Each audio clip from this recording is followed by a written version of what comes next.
As the summer season approaches, Hollywood is hoping its lineup of blockbusters will give the industry a much-needed boost.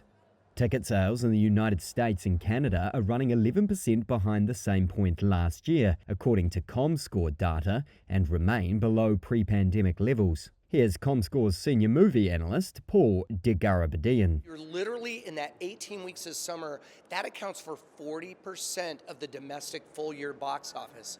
So it's a vitally important time for theaters. Cinemas face competition from at-home streaming services such as Netflix, but it's hoped the Formula One movie, F1, scheduled for June and starring Brad Pitt, will mirror the $1.5 billion success of Top Gun Maverick in the summer of 2022. What audiences seem to want is the familiar, even though a lot of people decry the lack of originality. I mean, really you have to look far and wide to find one, but F1, the Formula One movie with Brad Pitt, directed by Joe Kosinski, who directed Top Gun Maverick, that for me is like an original IP blockbuster in the making. So that's really cool, and in IMAX.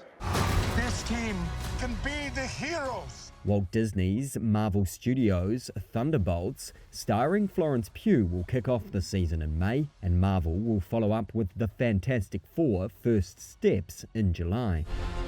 This island was the research facility for the original Jurassic Park. An old favourite will be revisited as Scarlett Johansson stars alongside Jonathan Bailey in Universal Pictures' Jurassic World Rebirth. We ready? Adding to the star power, one of cinema's biggest champions, Tom Cruise, teased Mission Impossible: The Final Reckoning, the film that may be his last in the action franchise.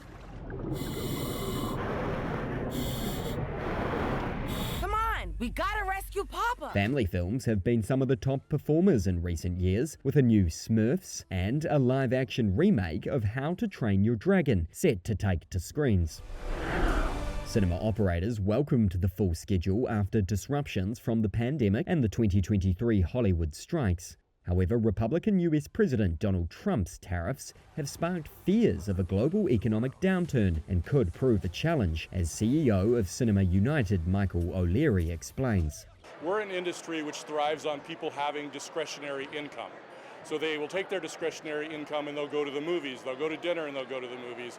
And so when there's uncertainty in the economic markets for any reason, people tend to not use that discretionary income as much as they otherwise would.